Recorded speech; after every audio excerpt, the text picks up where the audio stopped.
Well, hi. Today we're going to talk a little bit about Plato and Aristotle and God. Now, before we jump into the business of tracing how some of the major thinkers of the Western tradition dealt with this concept of God, I want us to take a look at this opening statement in Keith Ward's book, God and the Philosophers. And it states, or at least it suggests, how important the God factor is in philosophy. Listen to what he says. This book defends one main thesis. It is that the Western classical tradition in philosophy, found in the works of the great philosophers who would normally be studied in colleges, accepts the God conclusion. There's a supreme spiritual, non physical reality, which is the cause or underlying nature of the physical cosmos, and which is of great and maybe the greatest possible value or perfection, Keith Ward says.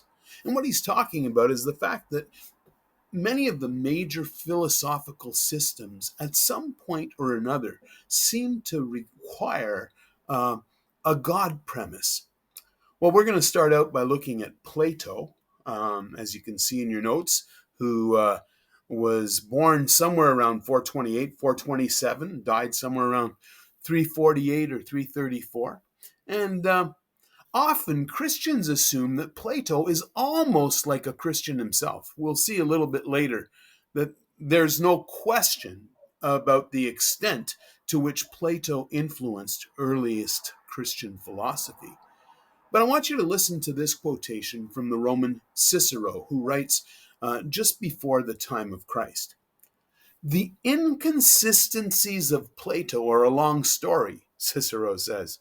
In the Timaeus, he says that it is impossible to name the father of this universe.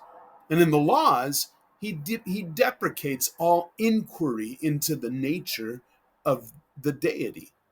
Again, he holds that God is entirely incorporeal, but divine incorporate, let me try that again.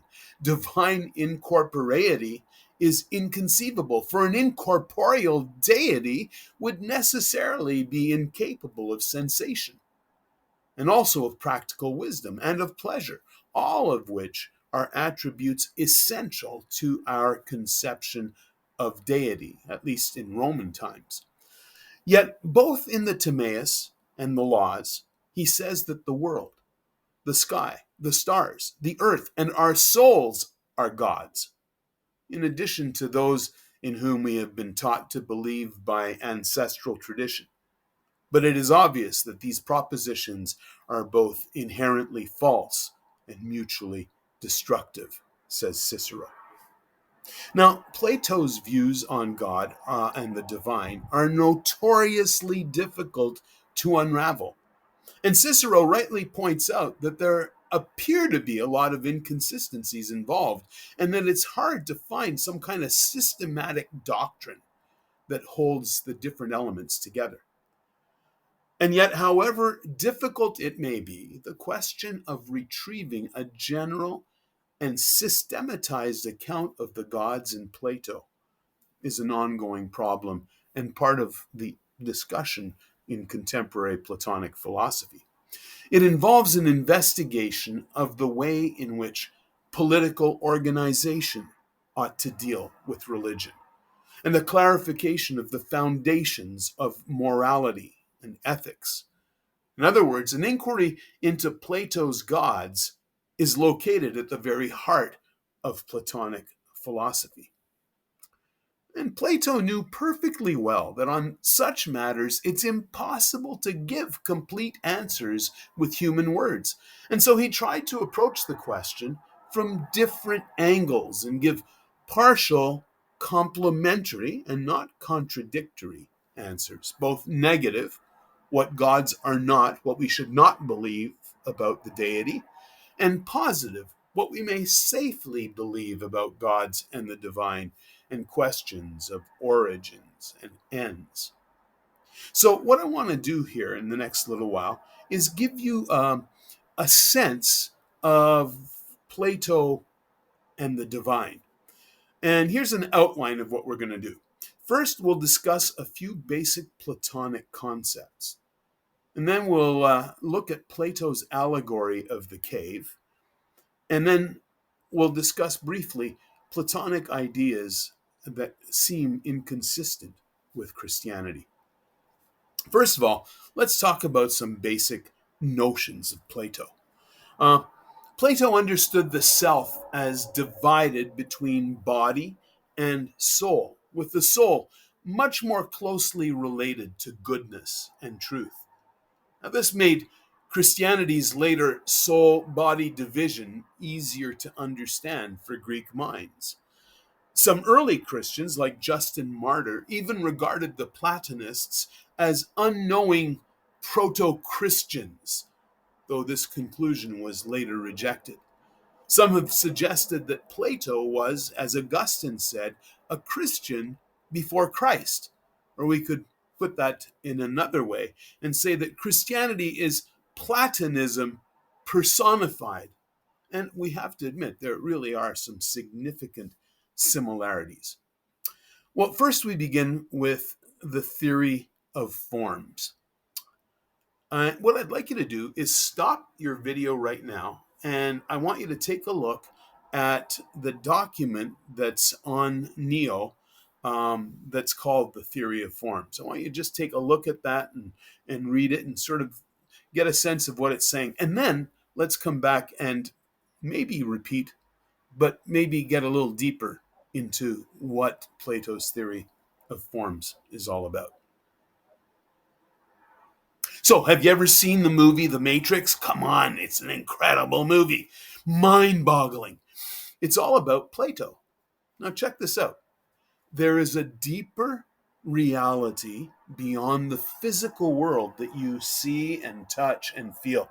This is what Plato teaches in his theory of the forms.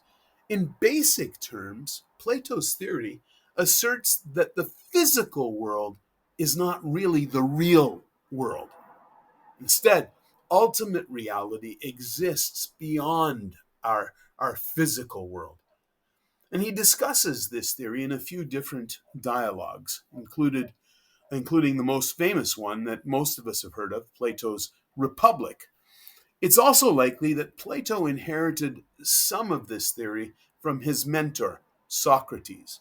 Now, Socrates is a great philosopher with a great reputation that we don't have any writings from. We mainly know about Socrates from Plato. Often, the voice of the philosopher in Plato's dialogue belongs to Socrates. And it's not easy always to know what it was that Socrates actually taught or what Plato puts into Socrates' mouth. Nevertheless, Plato's philosophy asserts that there are two realms, the physical realm and the spiritual realm. And the physical realm is the material stuff that we see and interact with on a daily basis. And this physical realm is changing and imperfect, as we know all too well. All you need to know is what it's like to have an aging body. The spiritual realm, however, exists beyond the physical realm. And Plato calls this spiritual realm the realm of forms, or the realm of ideas, or maybe better, the realm of ideals. And Plato's theory of forms asserts that the physical realm is only a shadow or an image of the true reality of the realm of forms. So then, what are these forms according to Plato? Well, the forms are abstract, perfect, unchanging concepts or ideals that transcend time and space. Have you ever tried to draw a circle? Have you ever noticed how your circle is never completely perfect circle? And of course, that's because we live in this physical world where there is no perfection.